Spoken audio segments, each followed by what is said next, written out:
salah satu penyakit tidak menular yang kami akan bawakan yaitu penyakit diabetes mellitus. Nah, sebelum memasuki materinya, saya akan memberikan sedikit jargon kepada ibu-ibu agar lebih semangat. Sebelum itu saya panggilkan rekan saya untuk memberikan contoh jargonnya seperti apa.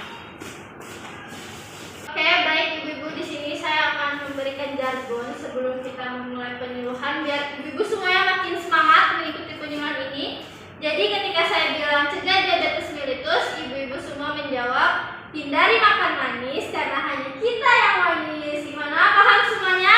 Paham. Oke, mungkin bisa berdiri untuk jargon ini. Baik, kita mulai ya. Cegah diabetes mellitus, hindari makan manis karena hanya kita yang manis. Oke, terima kasih, bisa dimulai. Bisa dilanjut materi. Jadi saya di sini akan meminta waktunya ibu-ibu sekitar yang kurang lebih 2 menit ya ibu-ibu untuk memberikan sedikit penyuluhan mengenai penyakit tidak menular. Nah, media yang akan saya gunakan di sini adalah buklet. Mungkin ibu-ibu ada yang belum tahu buklet itu seperti apa. Buklet itu seperti ini ya. Jadi penyakit tidak menular itu ada berbagai macam ya ibu-ibu. Ada penyakit ginjal, jantung koroner, hipertensi, diabetes mellitus. Nah, yang kali ini kami akan bahas yaitu mengenai diabetes mellitus. Untuk materi diabetes mellitusnya akan dijelaskan oleh rekan saya Delsia. Pada Delsia dipersilakan. Baik, ibu-ibu sekalian, saya di sini akan melanjutkan memaparkan materi mengenai PTM yang sudah dijelaskan sedikit oleh rekan saya tadi dengan berbagai macam jenisnya ya. PTM itu ada jantung, ginjal, dan lain-lainnya. Salah satunya adalah diabetes mellitus. Mungkin ibu-ibu di sini ada yang tahu diabetes mellitus itu apa? Penyakit gula ya.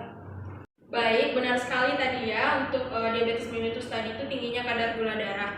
Untuk definisinya sendiri, diabetes mellitus itu merupakan gangguan metabolisme kronik yang disebabkan oleh tingginya kadar glukosa di dalam darah yang ditandai dengan defisiensi atau kekurangan insulin. Untuk diabetes mellitus sendiri itu terbagi menjadi 2 tipe ya ibu. Ada tipe 1 dan tipe 2. Di sini pasti bertanya-tanya kan, kenapa sih Mbak kok ada tipe 1 nih, kok ada tipe 2? Kenapa nggak jadi 1 aja nih? Kok ribet banget sih pembagiannya ada 2? Jadi di sini saya akan menjelaskan ya ibu semua. Untuk diabetes tipe 1 ini itu disebabkan dan terjadi karena adanya kerusakan autoimun di dalam sel-sel pankreasnya. Itu terjadi karena sel-sel pankreas tidak memproduksi insulin atau bahkan memproduksi hanya dalam jumlah yang sedikit. Sedangkan untuk diabetes tipe 2 itu sendiri merupakan terjadinya kerusakan resistensi insulin di dalam darah sehingga penyerapan glukosanya di dalam darah ini tidak seimbang. Untuk kedua jenis dan tipe ini itu sama-sama berkaitan dengan lifestyle atau pola hidup. Jadi itu sebenarnya diabetes mellitus ini kan penyakit menurun. Kenapa saya dari tadi tuh enggak bilang kalau penyakit diabetes mellitus ini menurun loh ibu-ibu, hati-hati nih untuk keluarga-keluarganya yang terjangkit diabetes mellitus, terkena jadi penderita, jadi pasien, hati-hati nih, jangan deket-deket. Ya enggak gitu kan. Di sini saya tidak menekankan karena untuk menurunkan penyakit ini pun itu resikonya sangat kecil ya ibu-ibu semuanya. Untuk kenapa dibilang dalam penurunannya atau genetiknya ini sangat kecil resikonya, itu karena bisa juga dicegah dengan lifestyle-nya, bisa dicegah dengan aktivitas fisiknya, latihan jasmaninya. Kalau ibu-ibu sekalian dalam sehari-harinya pola makannya baik, bergizi seimbang, buah, sayur semuanya itu dalam porsi yang seimbang dan cukup, dan istirahat yang cukup serta olahraga, itu saya yakin untuk terjangkit atau terkena penyakit ini itu resikonya sangat kecil. Jadi nggak usah takut nih untuk ibu-ibu sekalian yang punya keluarga atau bapaknya nih kedua, saya nih punya nih orang tua yang punya riwayat penyakit ini. Kenapa? Nanti saya takut nih kalau dari orang tua saya akhirnya turunnya ke saya. Saya takut kalau misalnya nantinya saya juga kena penyakit diabetes mellitus. Sebenarnya kalau misalnya ibu-ibu sekalian itu menerapkan yang saya ucapkan atau yang saya paparkan tadi, itu bisa mencegah ya ibu-ibu semua ya dapat terkena penyakit diabetes mellitus.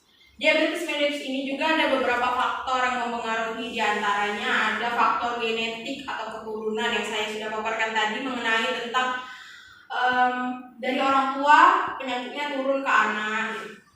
Padahal kan kalau kita lihat, kita runut lagi dari aktivitas sehari-harinya, mungkin kenapa dibilang ini penyakit diabetes mellitus dia yang kena, ini pasti karena orang tuanya nih. Sebenarnya kan kalau kita runut lagi ya dari aktivitas hidupnya sehari-hari, bisa kita lihat kalau ternyata dia sering makan makanan yang manis, nggak olahraga, itu kan bisa menjadi penyebab ya ibu-ibu semua ya. Jadi kalau misalnya ibu-ibu sekalian lifestyle-nya ini baik, mungkin bisa mencegah untuk penyakit ini ada gitu. Lalu untuk faktor usia, diabetes mellitus ini juga bisa menyerang dan bahkan populasinya itu lebih banyak menyerang ke usia lanjut. Jadi untuk yang punya lansia nih atau ibu-ibunya, ini punya nenek, mungkin punya mbah-mbahnya, punya mungkin orang tuanya di rumah, itu tuh bisa dikontrolin makan manisnya, mungkin bisa dikurangin, diganti lagi dengan yang lain. Kan sekarang sudah ada gula-gula yang kadar manisnya itu kurang tapi tetap manis kan kita konsumsinya. Lalu ada seringnya mengkonsumsi makanan yang manis. Jadi kalau misalnya nih kita tuh sering banget makan makanan yang manis, ya ini tadi kita akan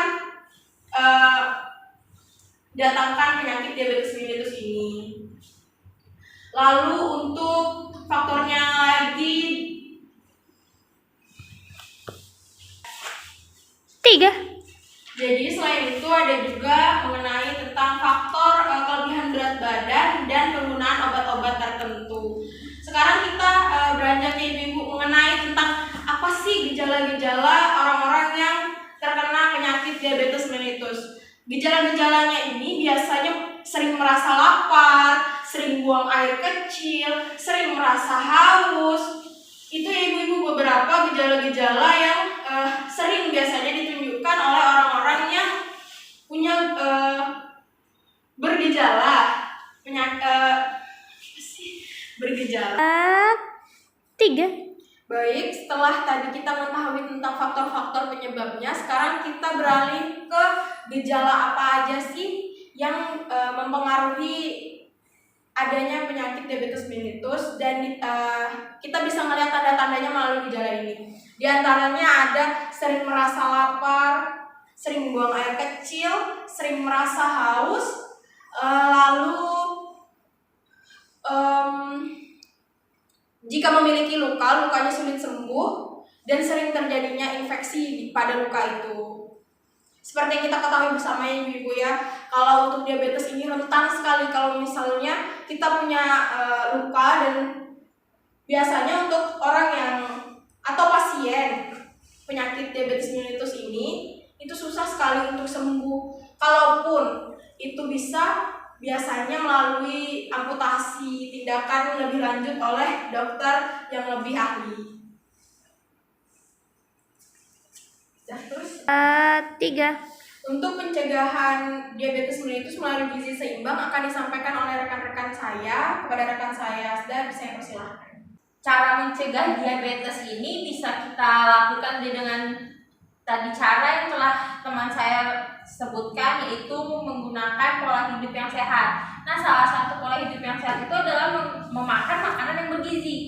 Nah, makan makanan yang bergizi itu makan sayur, buah, dan makanan-makanan yang langsung murni kita buat dari rumah, bukan beli dari tempat makan atau makanan yang cepat saji. Yang udah terkena diabetes mellitus udah juga bisa mencegahnya atau mengurangi lagi resiko berkelanjutan terkena diabetes mellitus dengan cara menghindari makanan yang berlemak tinggi, yaitu salah satunya makanan cepat saji dan makanan yang digoreng. Semua makanan digoreng itu bisa dihindari karena itu lemaknya sangat tinggi yang didapat dari minyak.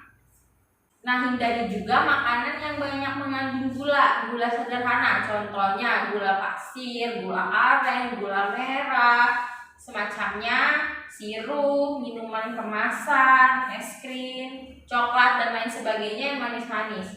Dan hindari juga natrium. Natrium itu bisa berasal dari ikan asin, makanan kaleng, dan telur asin.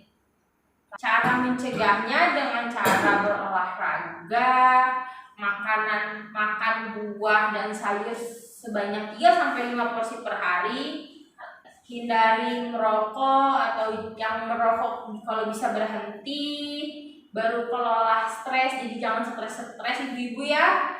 Baru olahraga, hindari makanan kemasan atau junk food gitu. Ya, hindari alkohol dan rutin mengecek gulanya agar tetap stabil. Jadi bukan berarti yang udah terkena diabetes ini nggak bisa makan makanan yang manis. Sebenarnya bisa saja selama gulanya itu bisa dikontrol, nggak berlebihan, nggak makan es krim setiap hari, nggak minum manis setiap hari. Jadi bisa makan es krim kok, masih bisa minum sirup, tapi ya dijarang-jarangin karena kan sudah tahu mempunyai riwayat diabetes mellitus.